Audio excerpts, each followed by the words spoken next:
All right, brother. Let's rock and roll. Ross, thank you so much for joining me on my show. I am been reading your work for a while. I'm a fan of your message and your strategies with marketing. I'm really looking forward to our conversation. Likewise, I appreciate the opportunity to share. I'm excited to dive in, and hopefully we can give the listeners a lot of good insights and takeaways that they can apply in their life, careers, etc. Let's do it.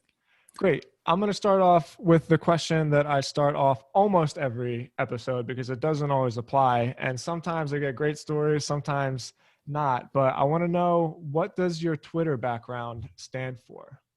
Yeah, good question. So the Twitter background that I have currently is just a black background with Mm-hmm. a few little lines.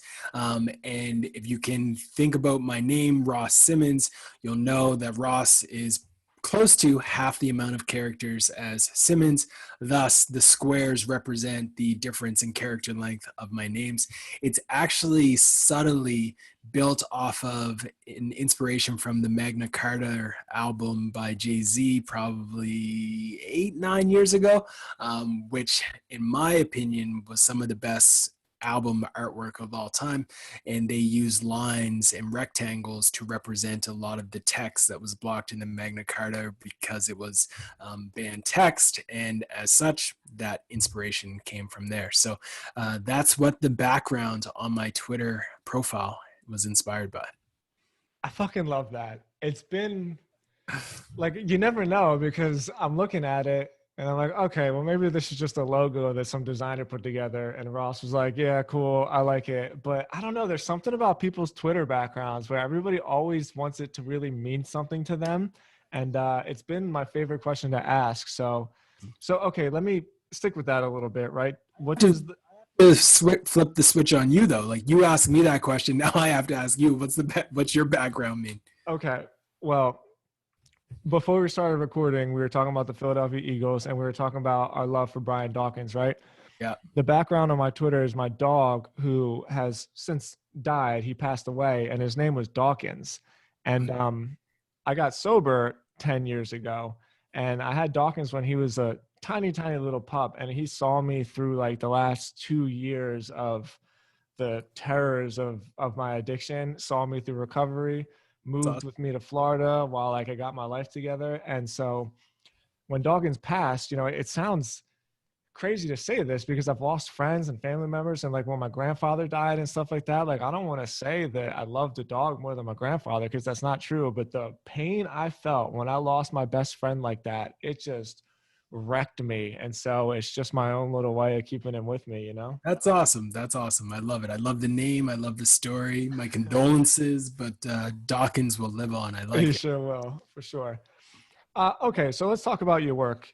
You're involved in a lot of stuff. I don't even really know like the best place to start. So I figured I would start with your most recent article that you wrote on your personal blog.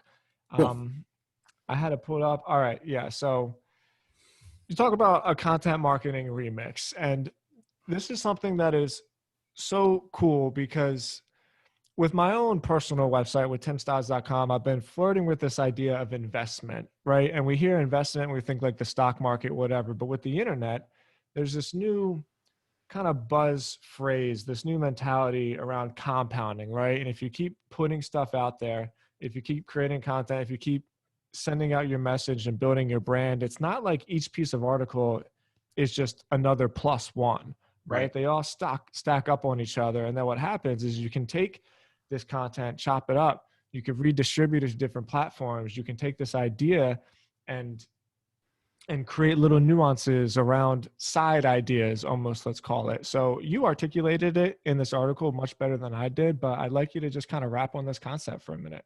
Yeah, for sure. So I think when you look at culture at large, everything that we touch, everything that we do is a remix of some idea, some concept, some type of material, some theory, some idea that's been put out there by anyone or someone. And over time, when you look at human society, like we've evolved through the consistent embracement of remixes. Like if you think about music, it's all remixes of past types of art, past forms of technology, and it continues to evolve and change. It may have started with a basic rock and a rock banging up against a piece of glass. And then over time, that continued to evolve where we started to get things like guitars. And then that turned into synthesizers, and that turned into technology where we're able to extract beat sounds and bring them to life with different sounds. All of these things are just remixes. And when we think about content and marketing and creating stories, etc., for some reason, a lot of us have forgotten the importance of remixing things that not only we create, but that others have created, in turning them into our own. So when we press publish on a piece of content, there's an opportunity for that piece of content to get better and to be approved upon by embracing the remix. If you publish a blog post, for example, that blog post that I created, that is able to very easily now be remixed by me and my team, and turning that into a podcast snippet. It can be turned into a YouTube video. It can be turned into an Instagram story. It can be turned into a Twitter thread. So by remixing not only the things that you create, but also taking inspiration from others, you can constantly be identifying ways to build what you've been describing and talking about as like compound interest, where the compounding growth of that one single asset that you developed has a lifetime and a life cycle that exists beyond that original publishing date. So I press publish on a piece January 4th, 2023. February 4th, 2025, I can still share that asset. I can still promote it. I can still take sections of it and turn it into an infographic, turn it into a slide share. I always talk about this idea that if you can create something once and distribute it forever, life becomes easier. And the same idea applies in music. I don't know, you're going to get into this world very soon. I know you're going to be a new dad soon. There's a song, Baby Shark, and Baby Shark has been remixed by every single genre in every single niche. And it's essentially one song that has just constantly been remixed, but it gives people, depending on your own interest in music, a bit of variety and a little bit of different way to hear the sound and the music, so you don't like beat your head over the drum by this song that your kids are obsessed with. Different versions, one's with trap, one's with rap. You can hear a country version, you can hear an electronic version. And by embracing those remixes, the creators have generated more reach for their business, for their song, etc. And then for the end user, you're able to now get something that is more tailored and specific to you and the way that you want to consume it. So I think that's the play with the remix, and I think the possibilities are truly only limited by our own ability to be creative. I love the idea of this because it touches on something that I struggle with pretty often. And that is the idea of I always feel like I need something new to say, right? But in a lot of cases, if you can have just one idea and you can say the same thing over and over and over again in a way that keeps people engaged, keep people entertained. I think you do this really well. This is something that I always admired from afar. I do not have the patience to write content and then chop it up and be on LinkedIn and Twitter and Instagram. I'm a blog, Twitter, email kind of guy. It's just my bread and butter, you know? But you're it's very like Vaynerchuk-esque, I suppose, where you really appreciate the context of a platform. So the videos you do on LinkedIn are very different than like the kind of stuff that you will put on Twitter, you know? But you're saying the same thing right over and over and over and over again. And I just have not had the patience to do that. Maybe I'm just too creative, or maybe I'm just too like anxious, right? But how has that been working for you from like a practical, tangible standpoint? So it works ridiculously well. And beyond just me, like there's tons of case studies that demonstrate by saying the same thing over and over again, you're able to increase your likelihood of success because the message is going to be more likely to resonate with people, and you're going to get them aligned with your worldview and your perspective. Nike's been around for like 57 years now, and they've said just do it for years and decades, right? And they say it every single day. Just do it. That's the mantra. But at the core of it, there's a bunch of different values that grow up into that story. So the benefit of having a message and owning that message is that it becomes implanted in people's minds where they associate you with that specific story. So for me, there's a lot of key messages, but the ultimate one is that distribution is underrated and that we need to create once and distribute forever. So that story is something that I talk about often, and it's kind of become my just do it, so to speak.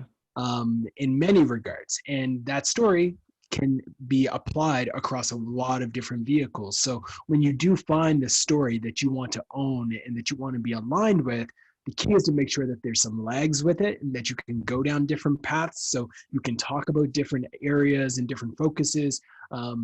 And with distribution, the great benefit is I can talk about distribution on Reddit, Twitter, LinkedIn, Facebook, TikTok. So there's an unlimited supply of stories that I can tell out of that. It's worked well because people are coming to Foundation, my agency, with the desire of getting our distribution services because they know Foundation talks about distribution, Ross talks about distribution, so we want to hire Foundation to provide us with distribution services and solutions. It's also worked in the sense that people are also coming to us for branding advice when it comes to how can we start to own a story? How can we start to own a narrative too? So I think I always lean heavily on the classics and studying the greats. And in my mind, Nike is one of the greatest brands of our generation, probably of even our kids' generation, and it will continue to be. And one thing they've done is they've owned that idea of just do it. And they have done it time and time again, and they've never strayed away from it. And if they can create a multi-billion-dollar business by doing so, the hypothesis is simple. Why not follow after what has already worked? So embrace it. What are some of the other brands? Two questions. Did you read Shoe Dog? I have read Shoe Dog. Amazing book. Yeah. So good. I was like so just entertained by it. I never realized that he was such a good, simple conversational storyteller. I loved it. I couldn't put it down.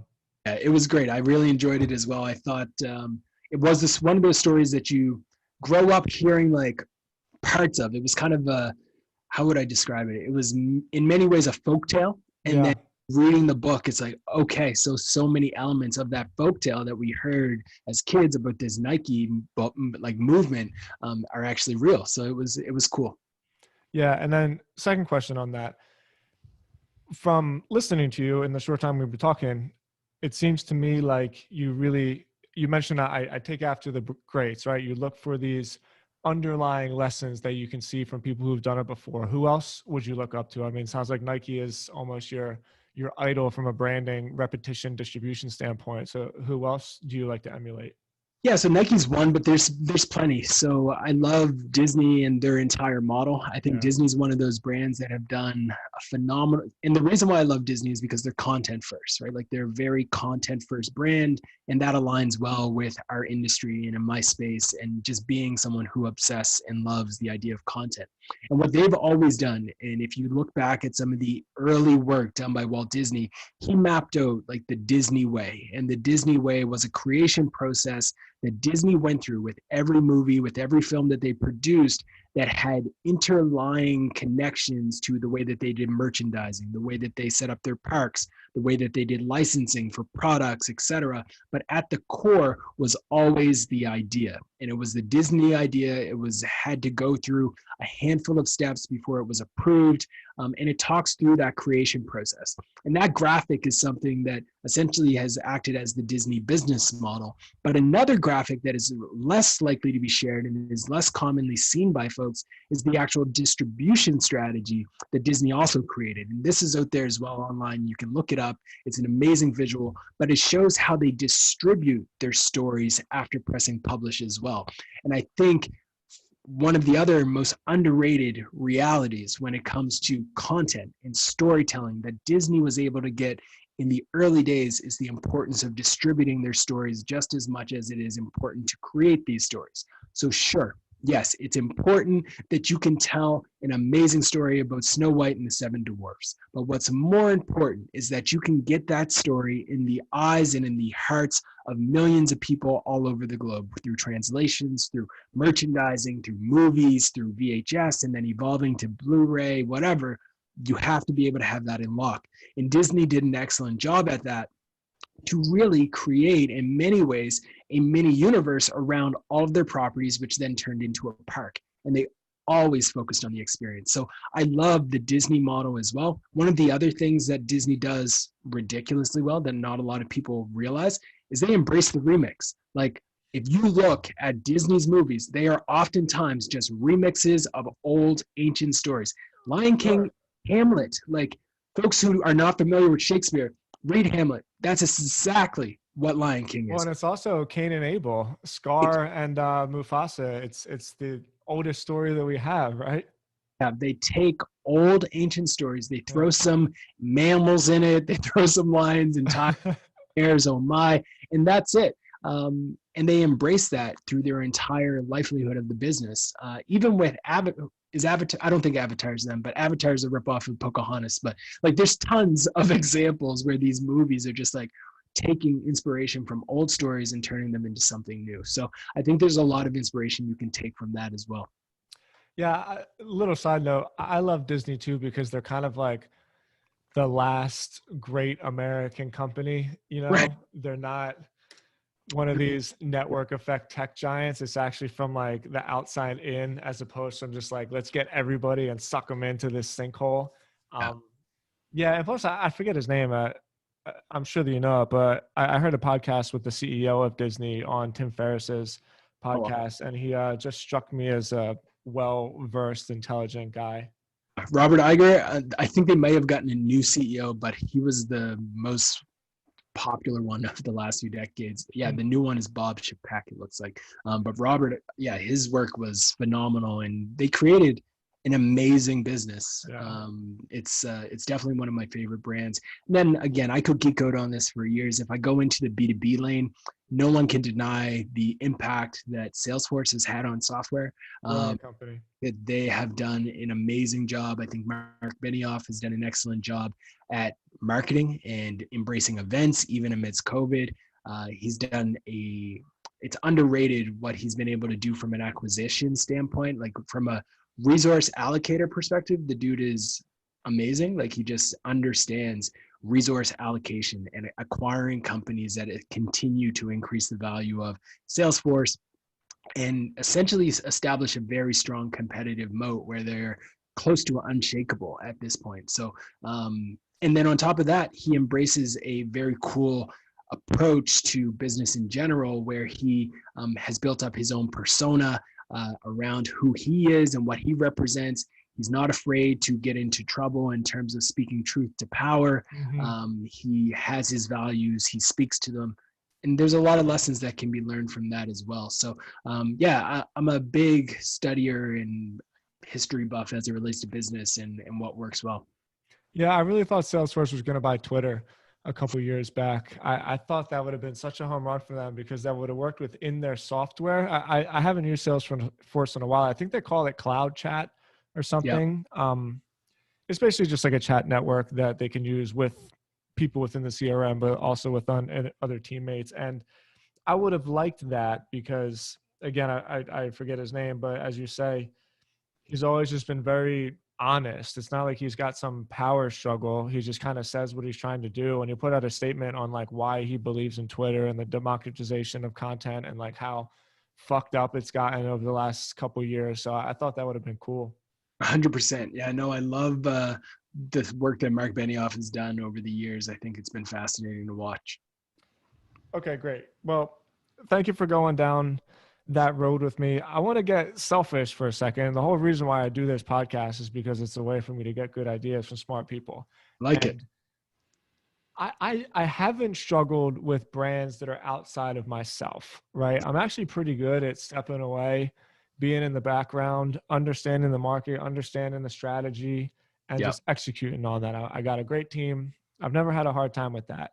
But I'm getting to the point where, you know, there's something that like I want to start building for myself, like my own little legacy. You nail this distribution idea. And Right. you know, I think the idea of personal brand is kind of gimmicky, but it applies, right? And I've just been thinking of what I want to do with my own message, like my own blog, my own podcast. And the thing that keeps coming up in my head is what we spoke about before with this idea of like invest in yourself, right? Because the work that you do today pays off in the future. And Right. it's the reason why that's difficult is because it's not guaranteed. Like I can't guarantee that the work I do today will pay off in the future, but at the same time, I can guarantee that if I continuously do work today, Right. something will pay off in the future. So Yeah. this is a bit of a loaded question. I'm really just kind of pitching for advice on this, but if this was you and you were tinkering around in your brain about how you would package this and distribute this, what advice would you give me? Yeah, so I think it would start by asking you another question, which is like, what is the end deliverable that you want to offer people with this? So, how does this translate into impacting you and your business or your service or a solution that you're offering? Like, what is the deliverable or service that you're looking to offer? And is it aligned with that? Because if you're offering and talking about marketing, it's a different lane that you might want to take. If you're offering personal life coaching, okay, now we're close. That feels a little bit closer to what you're talking about. So you want to figure out what the end deliverable is that you're offering and make sure that there's a parallel connection there first and foremost. So what is the end deliverable that you want this audience to buy into or want to purchase or acquire? This is the perfect question because I was literally just thinking about this as I was working out. Well, I've been thinking about it for the last month. Yeah, The straightforward thing is the create products, right? That's the thing that comes into your mind. I have a ton of experience with agencies. yeah, I have a ton of experience with lead generation. Like I know I can package up a course and sell it. right, I don't know why that doesn't really speak to me. I just don't feel that passionate about it. But what I love doing and what I've done a lot in 2020, I've basically saved all my money. So I had a lot of cash is I've started investing in companies. cool, Some small ones, obviously Copyblogger was like a significant acquisition for me, but what I'm thinking about doing, because this is a new approach, is using my brand to build awareness around a fund. Uh, right. and it's never been done that way before because usually if you want to have a fund, you need to know a bunch of people. Like you need to be in Silicon Valley and you got to be like in, right? But what if I'm able to create a brand and create content that talks about investing ideas and talks about new opportunities? And then the deliverable is basically like, give me some cash and let's invest in companies together. I think that's what I'm going to do. Yeah, no, that makes complete sense. So in that regard, I think you're aligned, right? Like you, if you're going down that path and you're talking about investing in yourself and there being ROI at the end of the tunnel, et cetera, it's starting to get a little bit more clear on, okay, this is why I should connect with Tim. This is why I should listen to this story. And then you want to put yourself in the shoes of either one of two people, the Yeah. people who would potentially invest in you or the people who you would invest in, and start thinking about what type of story do I need to tell to attract people who would invest in me? And does this messaging and this content that I'm talking about align with their interests, and vice versa with people who you would invest in? Like, what value are you going to bring them from a content standpoint and a storytelling standpoint? How is that going to show them that yes, they want Tim in their corner and as an investor? I think that makes a lot of sense. What do you think about the idea? You think it's got legs? Yeah, I think so. I think at the end of the day, execution is always the key piece. Like if you execute on it and embrace iteration, like the market always speaks for itself. So Mm. spend 2 weeks or 2 months going at this and you're seeing, okay, we're seeing engagement, traction on certain tweets. We're creating Twitter threads on this topic. The engagement's there, the impressions are there. That's when you know you have content market fit. And I think one of the pieces that I often will talk about is that exact idea, which is content market fit. Think about the market that you're trying to reach. Think about the content that you're going to create and how it fits with that market. If that market resonates with the content that you're creating, then you have content market fit. Once you have that, it's a very simple game. You double down on the stories that are generating engagement and you start to tell those stories in different ways because people are going to continue to respond to them and interact with them. So you're looking at analytics and you're going a full month where you're just talking about this idea. Then at the end of the month, you can say, okay, my followers went from 1,500 to 2,500. That's great. I made 1,000 new followers. Which pieces of content did I publish that drove the vast majority of that growth? You then look at them, you reverse engineer them, you study them, and then you apply that insight to your future content. So that piece that you shared 2 weeks ago that took off, okay, how can I say this exact same thing in a different way? Or you start something and it's a bit controversial and people are all heated and excited, and that stirred up a bunch of convo that resulted in some people saying, hey, Tim, what are you up to? I would love to invest in whatever you have going on. Double down on that type of content. So it really does come from iteration on your own story and looking for cues from the market on what they want, how they want to receive it, and then changing course if you necessarily need to. Yeah, I love that. I've found myself maturing a lot as more of a technical marketer. Right. Um, in the beginning, it was just like, I just want to write and tell as many stories as possible, and I'm not going to pay too much attention to the data. Right. I still probably could be more technical. Yeah. I just don't like it. Fair. And Fair. you know what I mean? So uh, I don't know. Shoot me, whatever. But 100%. yeah, but I do think as I've just gotten older, I'm more patient, especially because when you're young or restless, just like, okay, I need to write another one and like watch the live Google Analytics to see if people like my shit as opposed to just staying focused on the process. 100%. But yeah, I want to tinker around that idea for a little bit in terms of content market fit. That's just such a cool concept and it's so simple, Right. and like I should have thought of that, obviously. But I want to learn about how far do you go into the data? Is it like an algorithm where it's just like, boom, this is it. I found my secret sauce. I'm going to run with this until the wheels fall off. Or do you continue to mix in like creativity and nuance in your content? 100%. So I think the best creative comes from a bit of constraint. And when you give Yeah. yourself some rules and you give yourself some walls, it forces you to get a little bit more creative. So when you are telling yourself the types of content that I'm going to publish are X, Y, and Z with a splash of this, that's a constraint. And then when you are forced in your mind to live in that constraint, you're going to have some of the best ideas of your life because you aren't in a situation where you can publish and create about anything. When you can create about anything, it's easy. The game's easy. You can talk about the coffee you had last week. You can talk about the fact that you stumped your toe. You can talk about anything. But when you constrain yourself to a specific world that you want to speak in and that you want to talk about, creativity is more difficult, but creativity is also improved because you are forced to get rid of all of the easy ideas. All of the easy stuff comes out first. In the first few months, you get all the easy ones done. And then you are forced to elevate your thinking to come up with ideas within your same bubble, but that are different, that are unique, that are completely new, that are not as easy to come up with. So at that point, you have to go down different lanes where you're starting to read nonfiction, you're starting to read psychology, you're starting to learn about therapy, starting to learn about all of these different things and apply it back to your niche so you can come up with interesting angles and ideas that nobody else has come up with on your topic in your new realm that you are focused on. This is exactly why I love doing this podcast so much. As my podcast has grown, people say like, well, what's your best advice? I'm like, I don't know. I honestly just find people that I think are cool Yeah. and use my podcast as an excuse to have like an uninterrupted hour-long conversation with them. Right. And what's happened is this idea of constraint has come up so many times and it's totally given me a new perspective. And I have to kind of give you a little story with it.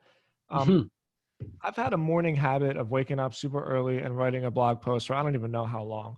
I'm not quite Seth Godin-esque. Like I've done it every day for more than a year now, That's but I cool. would say I've written 250-ish blog posts a year for like 3 years. But what's happened is exactly what you said. It's almost like my morning routine to just get all of the easy junk shit out. And so that way I can be a little bit elevated.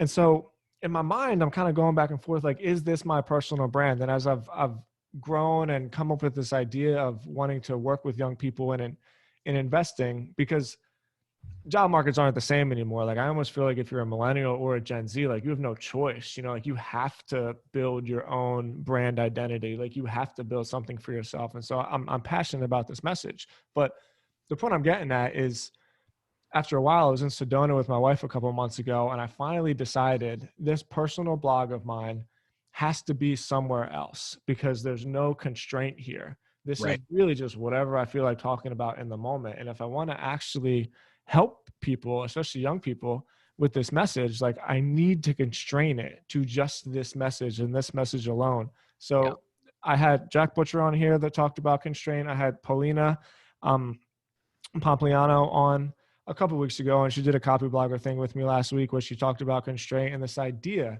just keeps coming up and keeps coming up. And the more I see it, the more I realize like, wow, that really is where the magic happens, where you force yourself to play within a particular sandbox. Yeah, 100%. I think that's the key. Like the moment you start watering it down and trying to do too many things, you just can do whatever you want. So you can essentially have a lot of mediocre assets that you're putting out. You can put out anything, and it might resonate with someone somewhere. But when you constrain yourself, it definitely limits it. And this is coming from someone who like loves to talk about all different variety of things. Like I have a book collection beside me with a bunch of different topics that have nothing to do with marketing. I've got one on construction, one on industrial design, one science fiction book, one on physics. Like it covers all various topics, right? But I try to take inspiration from those different worlds and apply it to the world that I am associated with and that I'm trying to become an expert in even further. What's the physics book you're reading? It's a basic one. So it's just like literally a physics for scientists and engineers textbook.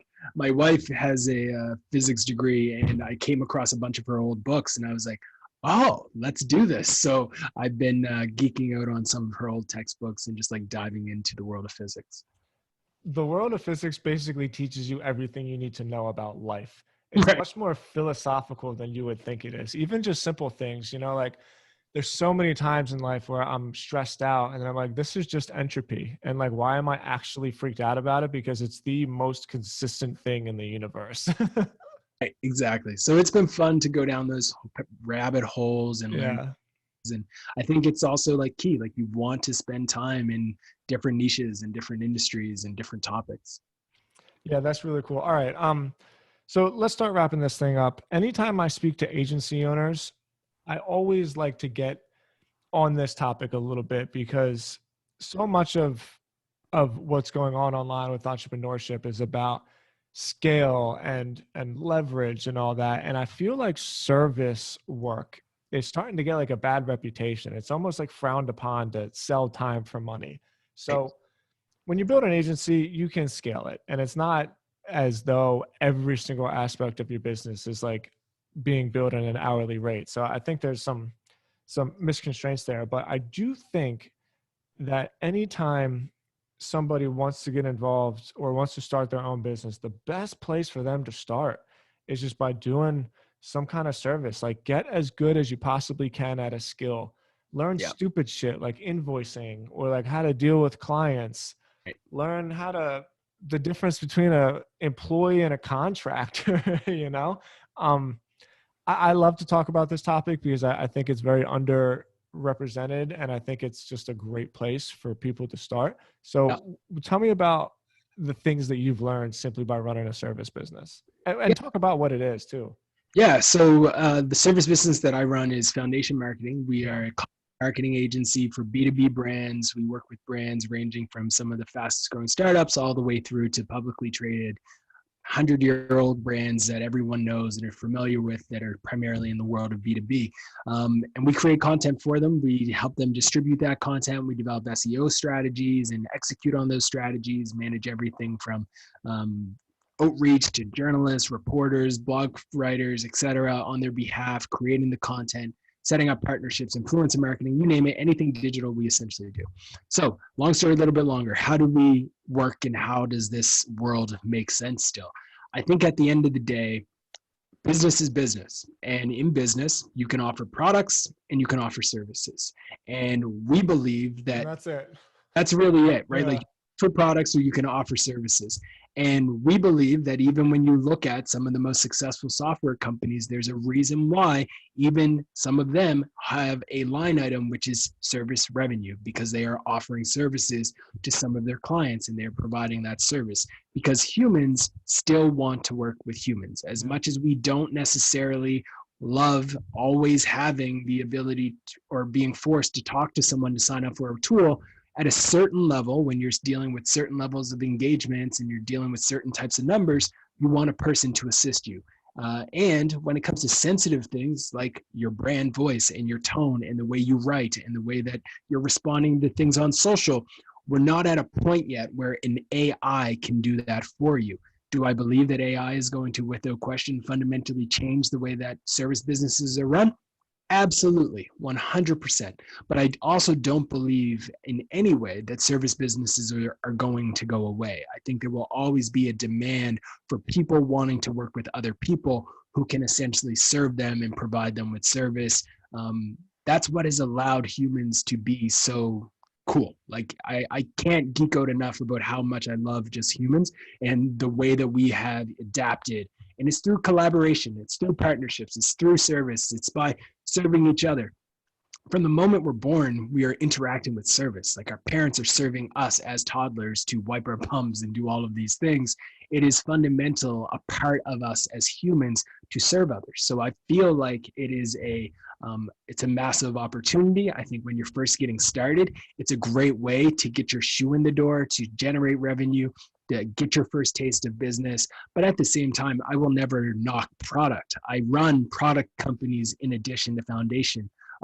I've ran software companies. I run an e-commerce site. I have sold information products. Like I have a deep understanding of the product world, and I, without question, would lie if I said that we don't view it as a great diversification for our own business. Like we diversify our business by having product offerings and by selling products to people who may not be ready for a full-on content marketing engagement with us. They can take one of our courses, they can take one of our challenges, etc. So from my perspective, service is a great shoe in the door. It's also a great offering to provide people, and the value of service will never go away, even if it may not be viewed as the most scalable option. The coolest thing about humans are we're not scalable things. Like we don't scale well, but we do interact and serve each other well, which allows us to scale. So I think service is not going anywhere anytime soon. I agree totally. And I think the most important thing you said out of a lot of wisdom that you just brought is that there's so much opportunity in service. Like it's a we work specifically in the healthcare industry, so we have like a very, very specific niche. And so many times the answer is, did this person feel like they were being taken care of? And if they did, then like what people want is basically just not to worry about it so that they can worry about the thing that they need to worry about the most. Exactly. And if you do that well, you can keep your clients for years and years and years. And, Sure. you know, I want to talk about your business the most. I'm not necessarily pitching myself, but it sounds like we're very much in line with Yeah. just the simple but systematic idea of building a high profitable business by delivering great service. That's it. And Disney does that too. Like to go back to our initial conversation, like one of the things that Disney does extremely well is they focus on the service and the experience that you have with their products, their brand. If you've ever been to Disney World, you will attest, like they get experience very, very well. You can wait in a lineup at Disneyland for 2 hours, I know. but throughout that experience, you are playing with things, you're looking at cool things, you have Minnie Mouse walking by, you have a bunch of toys that you can play with, your kids are having fun. It's not a painful, dreadful experience. And when you think holistically as an experience, that's what people want. And if you can productize your service, even better, right? Like if you can productize your service so it's scalable and you offer a very similar thing and it's not too custom where you have to start from scratch every time, that's when you can become really profitable as well. Yeah, this is amazing. I knew that we were going to have a great conversation. Uh, all right, so let's wrap this thing up. We got foundationinc.com, I believe it is. That's where we can learn about your agency. Yep. RossSimmonds.com. I think that's your personal writing, but also something that we didn't get to talk about because I have a very small t-shirt line. Is your product line, is it on Shopify? It is. So yeah, we have hustleandgrind.co. I think it's also hustleandgrind.com, but yeah, Hustle and Grind, that's our product line. We sell everything from coffee mugs to art and t-shirts, etc. Yeah, I always joke about one of the reasons it used to be a successful t-shirt line. It just kind of sits there now. And I'm fine with that because I think it delivers a product with a good message. But the freaking cha-ching sound that the Shopify app makes when you sell something is, I can't even tell you this. Like, it is so addicting to hear that cha-ching sound. And so when I saw that, I was like, yeah, Ross knows about the cha-ching. 100%. Yeah. It's like, it's the original. It's a play, and that's a remix on the ICQ and MSM with the uh-oh and all of those things, right? Like it's just like you want to hear that message when you first used to get the "you've got mail." Now it's cha-ching, like that message, and that message sounds way better. Like there's Much no better, yeah. nothing better than that one. But yeah, 100% have heard the cha-ching many times. Great. Well, all of those links and your Twitter as well. What is it? My cool guy, something. At the coolest school. Yeah. Yeah, the cool is cool. I will link all of those up in the show notes of this episode. If you want to see the show notes, if you want to see the full video conversation of Ross and I, you can go to timstods.com/Ross-Simmonds. Ross, it was great talking to you. I really wish that this shit wasn't happening. I'd love to get together one day. I think we'd have just a great conversation over coffee or dinner or something. 100%. Let's definitely make it happen. I think the pandemic will be behind us hopefully very soon. But Tim, I appreciate you. I appreciate your listeners. And I hope folks can walk away from this with some takeaways that can help them in their careers in life. All right, man. Thank you so much. We'll do this again soon. Most def.